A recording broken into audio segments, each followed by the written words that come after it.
Magandang araw mga bata. Ako si Teacher JP, ang inyong guro sa araw na ito. Bago tayo magsimula, meron lamang akong mga alituntunin. Una ay panatiliing nakatahimik.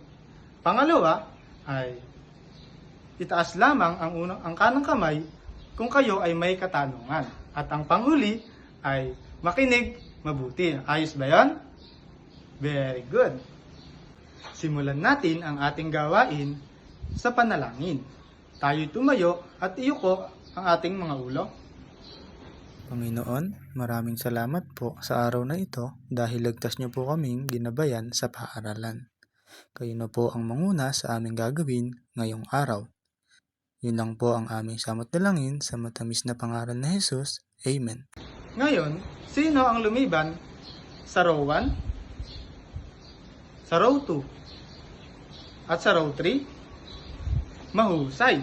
Lahat tayo ay nandito at ready matuto. Bigyan nyo nga ng 5 bagsak ang inyong mga sarili. Ngayon, ako ay may inihandang larawan. Ano ang napapansin nyo sa larawan? Mahusay! Ito ay mapa ng Pilipinas. Alam ba ninyo kung ilang mayroong rehiyon ang mapa ng Pilipinas? Ito ay merong 17 rehiyon. Ngayon, tayo ay dumako sa ating aralin. Ano nga ba ang rehiyon? Ang rehiyon ay isang malaking lalawigan na may magkatulad na katangian ng kultura, lokasyon, o hanap buhay. Ang pag-aaralan ang rehiyon 1 to 8 na matatagpuan sa Luzon at Visayas. Ang Region 1 o Ilocos Region ay matatagpuan sa hilagang kanlurang bahagi ng Luzon.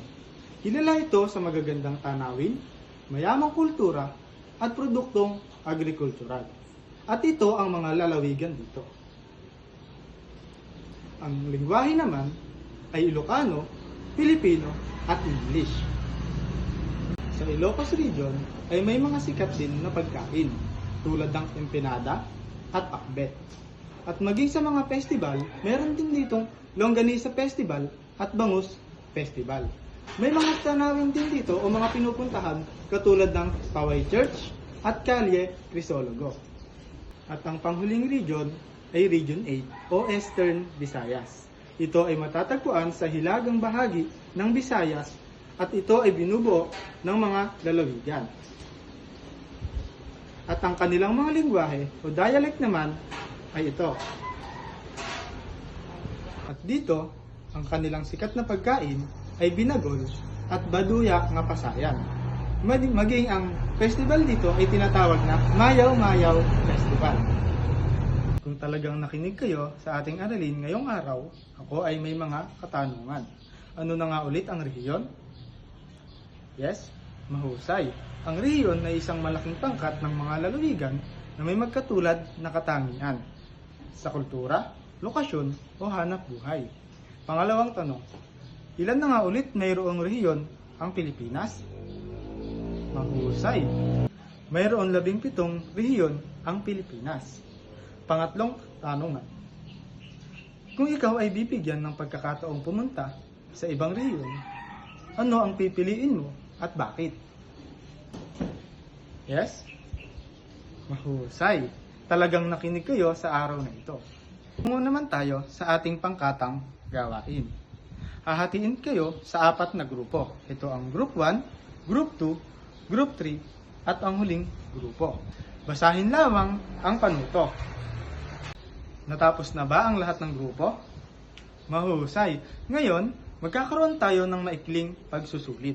Ilabas lamang ang malinis na papel at ang inyong lapis. Basahin lamang ang inyong panuto. Sino ang nakakuha ang mataas na score? Mahusay. Bigyan nyo nga ng 5 bagsak. 1, 2, 3, 4, 5. Ngayon, magkakaroon naman tayo ng takdang aralin. Nagagawin ninyo sa bahay. Maliwanag ba yon? Mahusay. Ito lamang ang inyong gagawin. Maaari nang tumayo ang lahat, maglinis ng classroom at mga bintana at isara. Ngayon muli, ako si Sir JP, ang inyong guro sa araw na ito. Paalam!